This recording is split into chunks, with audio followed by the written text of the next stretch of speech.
Okay. Does everyone know? Kelly's asking. Yep, we can see. So I want to talk about 5 things that an interpreter should do. Kelly's saying, oh, it kind of froze.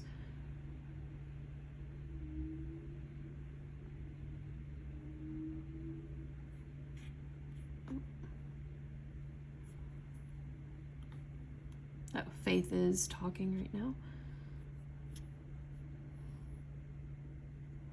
So empowerment. Good job. Anything else? Let's see. Mariah, go ahead.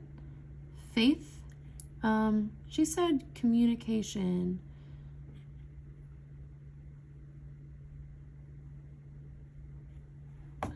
She said knowing the preferred communication.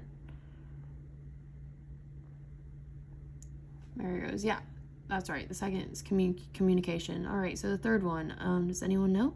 Kelly, go ahead.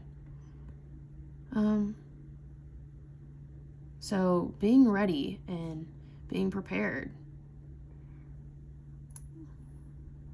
Right. Always be prepared. Yes.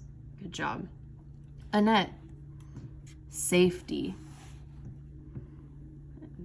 Staying safe.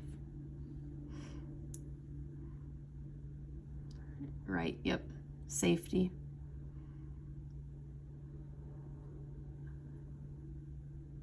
Good job. One more. Let's see. Diana? Never assume.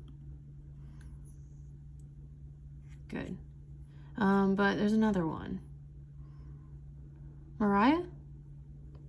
Keeping an open mind? Mary Rose, yep. Keeping an open mind. That's the number one. That's so important. Good job. All right, yep.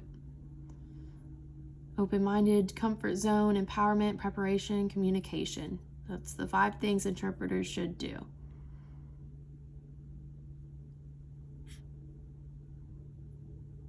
Good list to keep in like the back of your head.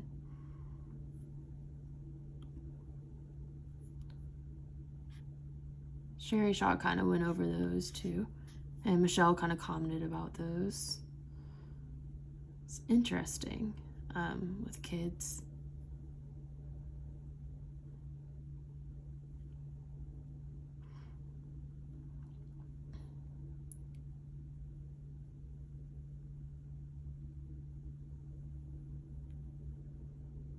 It's, especially like we're working with kids and like some are taller, some are shorter, and keeping like the eye contact or how the height difference might impact the interpreting. So that's another thing to keep in mind is that eye level.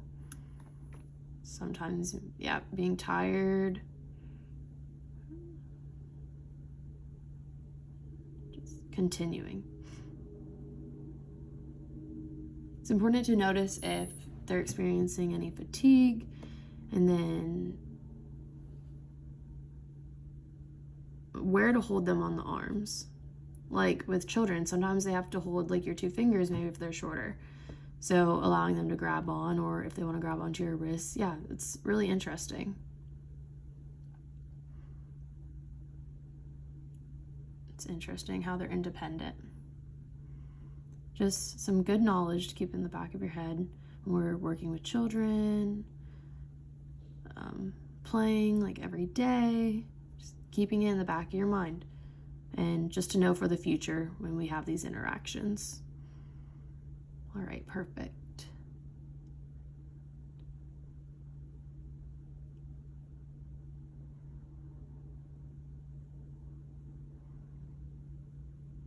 So black shirt should cover, shouldn't really have a lot of, don't wear jewelry. An emergency happens, you need to take it off. No earrings, just keep everything put away in your bag. You should have like something to carry your jewelry in case if like you forgot to take it off. You know, like in your car, have like a bag for interpreting that has like all your stuff in it, a mask, your clothes, a little box. You know, just good to keep in your car, just in case if you need it. I'm like a mom. I bring everything. It's all in my car. Keep it all in there. Whatever it might be.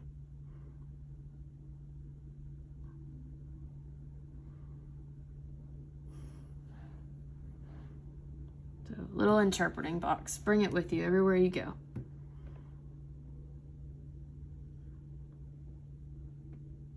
If you keep your clothes in your car, it's important to have, because you got to be professional.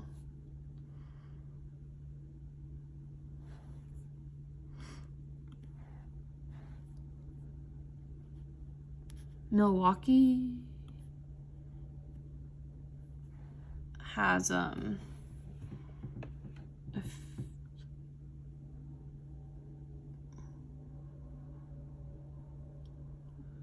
Italian conventions, Mexican festival, and like an hour, 2 hours. It was hot. It was a hot day. So we decided to lift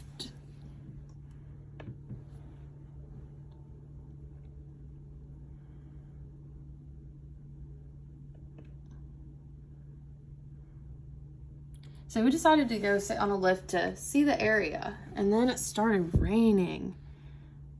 It was just a really bad storm and just kept coming down. So the lift stopped and we were all wet. And finally we started moving. It was just wet and awful. Buildings were, it was crazy. So we went back in the car, and I had towels in my car so we could all dry off, wrap them around us, and go home. My mom was like, "Oh, how'd you have it?" "Oh, I just had it in my car."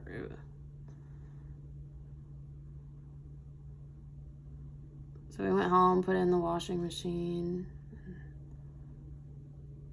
It was a crazy day. It was fun though. Funny.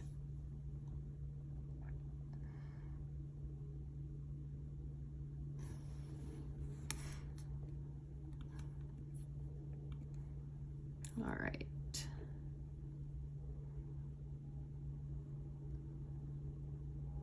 So Jellica and AJ's videos about ProTactile.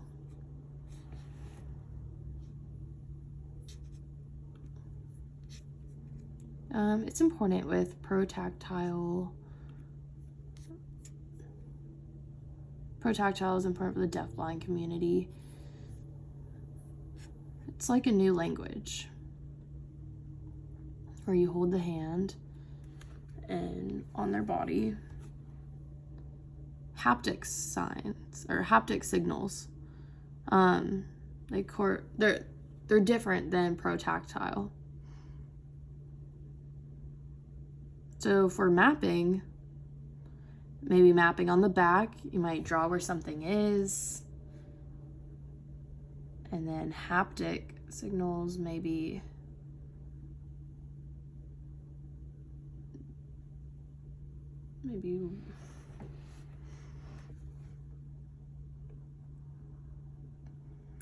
so Jellica interpreted a few. So they're both separate. They're not the same. So, does somebody have a question? Yep, Barbara, go ahead. So, back channeling. So yeah, back channeling is like when you put like your fingers and showing the deafblind person, or when they show you that they're understanding, they'll back channel to you.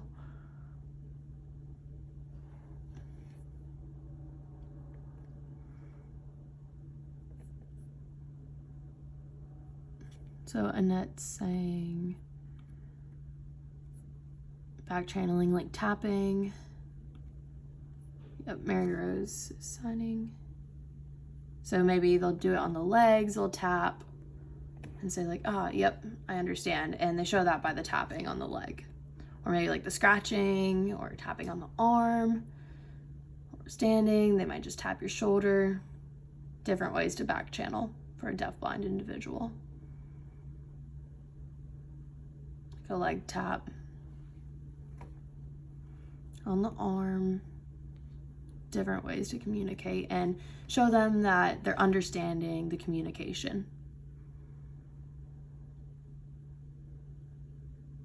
It's important when working with deafblind individuals that they're understanding what's being said and that they're using back channeling to show you that they are understanding. But make sure, like, sometimes maybe if they grab too much, and then they can also show like if they're laughing, or if they're saying no. There's different expressions that they can show with the way that they back channel on your body. There's different expressions. So like this shows, it can be more clear. So like yes, like nodding on the head. Or like if they want to show no. Or if they squeeze. It's awful, really just like hitting on my arm. Or like, ah. All right, Kelly, I see you had a question.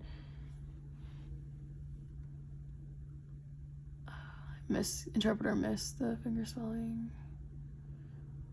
So that person said, like with back channeling and showing like the laughter.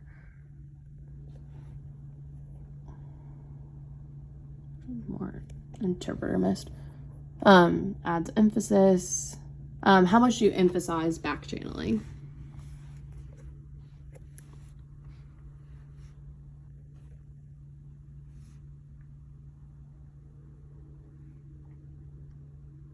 So mapping.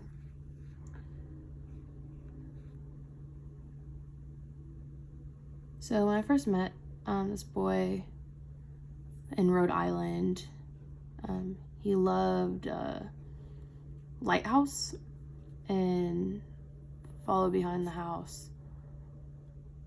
So in the St. Augustine lighthouse, he was wanting to go visit it and see it. And I was like, yeah, we'll go see it. Do you know the story of St. Augustine and the lighthouse and the white and the black stripes around that spiral around it? Do you all know why that is? Does anyone know why the lines are like that?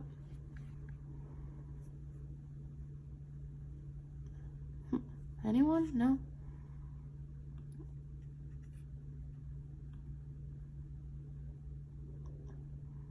So like the lines are diagonals and go around it. It's not stripes. So the paint spirals around the lighthouse because wind from the famous hurricane. And that's why the lines are like that. Do y'all understand? Yeah? Okay. I'm joking. So the classifier,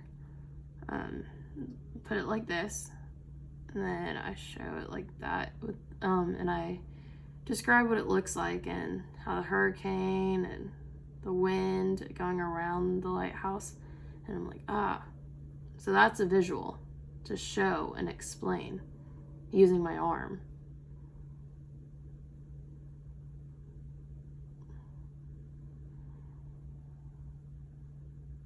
So I had to show it on her arm how the lines spiral around so she would understand, and it helped show to her that visual.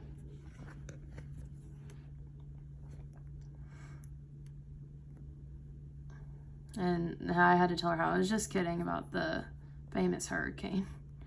I don't know why, but she found it funny. So it's good homework for you guys. Oh, someone have a comment? No. Okay.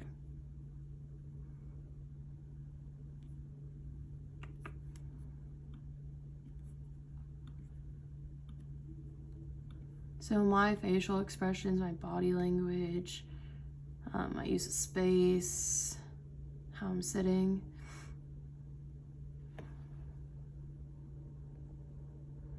My emotions, and I can show like how I'm feeling.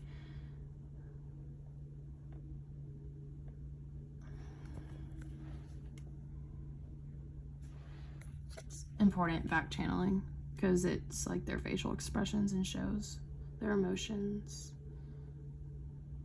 It's really fascinating to watch. All right. Next, autonomy. You know, Sherry Shaw just described that to us and showed it. It means that they can do something and you're empowering them to make their own decisions, and that they can do something and decide on their own. And emphasize that again and again, that word, so you'll hear it a lot.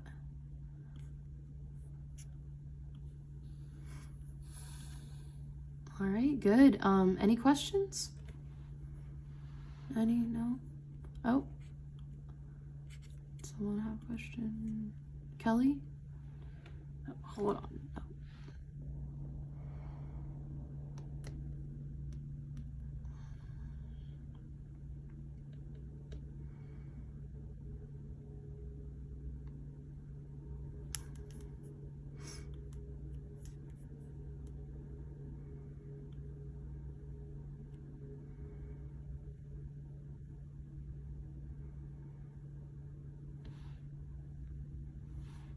All right.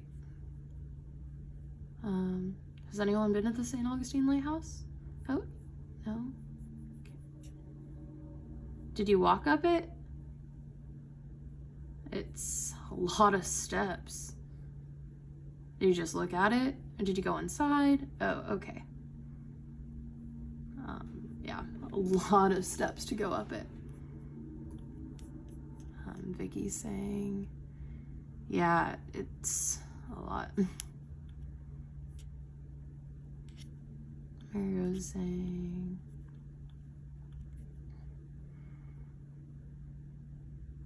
each floor, you just keep going up. It's a lot. Yeah, it's interesting.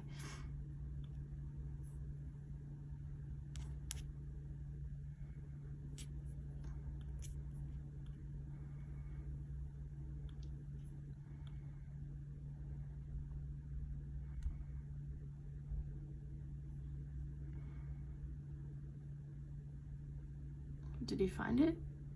Kelly said, nope, not yet. I was trying, I couldn't find it.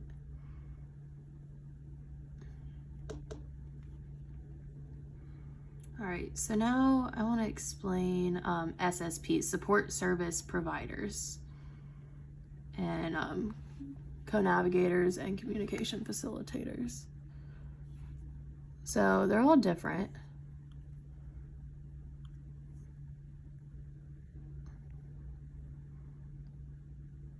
So they kind of take care of the person.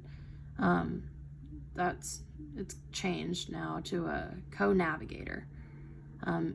They're independent. They're there to help guide them and follow along with them and support them and lead them through. So SSP they're not really there to just make the decisions. They're there for support. The deafblind individual can make decisions on their own.